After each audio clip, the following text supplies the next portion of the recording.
Hello and welcome to a video where I talk about something that I may or may not end up buying, something that I kind of look at the flaws and kind of look at the bank account and kind of look at what people are saying and mesh it all together and decide, is this a should I buy video? This is a I haven't made up my mind yet video.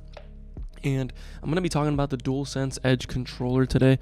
So I've been wanting a Pro controller, and when Sony announced that they were making their own Pro controller, I was actually pretty excited. I thought the idea of having essentially a better DualSense with more capabilities and a Pro controller with modular thumbsticks and triggers that you can replace when they get messed up was a fantastic idea, which is why I think they might be right. And I think they said, I don't know if they said this or not, but the reason the controller is expensive is because of those features. Replacing and configuring the controller the way you want to configure it is why the controller is expensive versus putting an expensive battery or a longer lasting battery, because that is the main issue it seems like that we're gonna have with the DualSense Edge controller. Battery life is gonna suck. I've already said the battery life will last shorter than the current DualSense controller, right?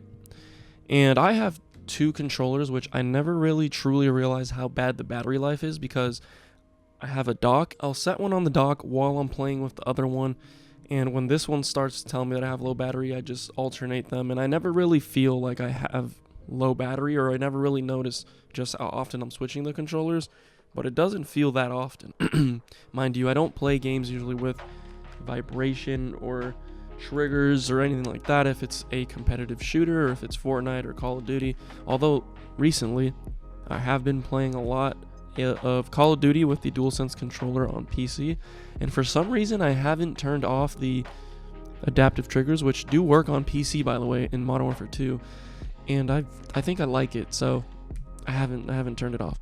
Back to the DualSense Edge wireless controller. There's a lot of options out there for Pro controllers at this point. We got Scuff, we got AIM, we got Battle Beaver. That one came back to me. Razer has an option now. There's all these controllers, and they're all kind of around the same price range, like $200 to $300.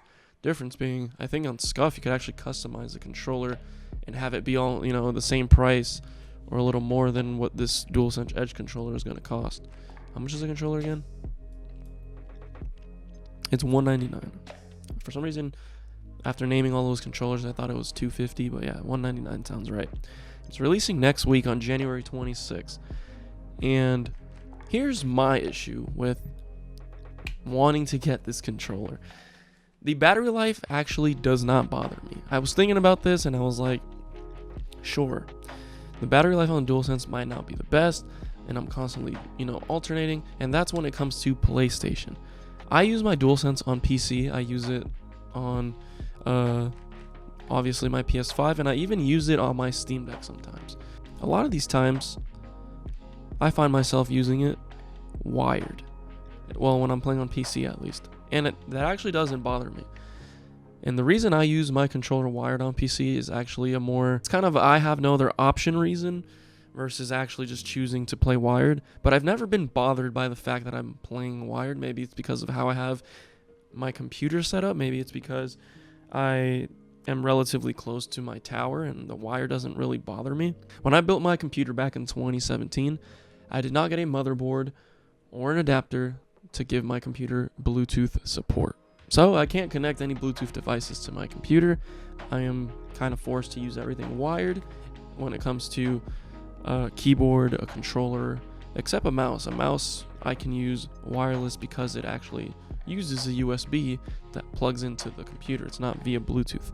In the box you get the DualSense Edge wireless controller, USB braided cable, 2 standard cups attached to the controller, two high dome caps, 2 low dome caps, 2 half dome caps, 2 lever back buttons, a connector housing, carrying case, instruction manual. What is that though? What is that thing right there? I know the cable is actually supposed to lock into place. They don't tell you how long the USB braided cable is. I'm pretty sure it's going to be longer than I want to say it's going to be a 10-foot cable versus whatever comes with the PS5. Yeah, I'm pretty sure they confirmed the cable is going to be longer. And this is kind of the answer to the bad battery life. which I think is not that big of a deal. Sure, the battery life could be better. They could have invested in that part of the controller.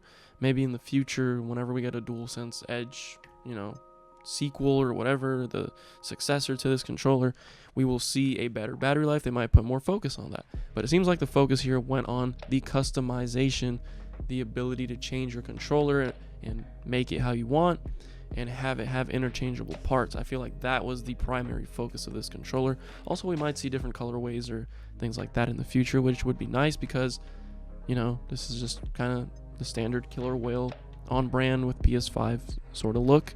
And it doesn't look bad, but I mean, it's not anything, it's not the Joker on your PS5 controller. The ideal way for this controller to have come out and been massively appealing to everyone was going to be to announce this controller at a price tag of $150 with multiple color options, same features, and a better battery life.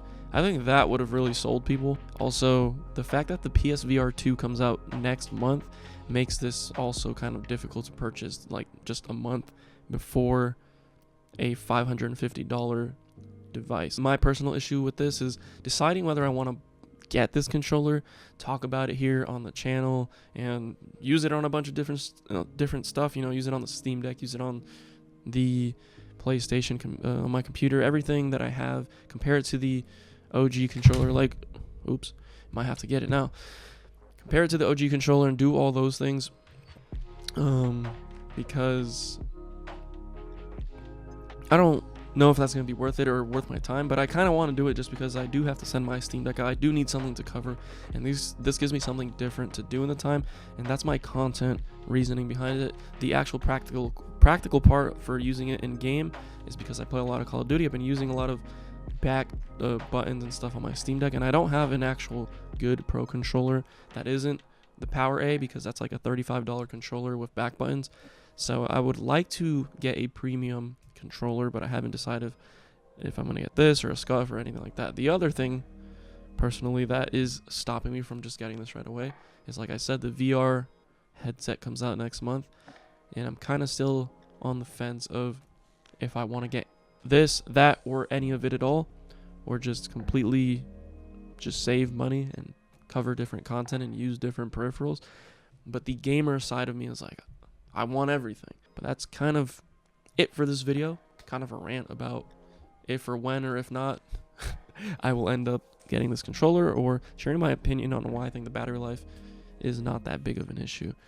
And yeah, I'll catch you guys on the next one.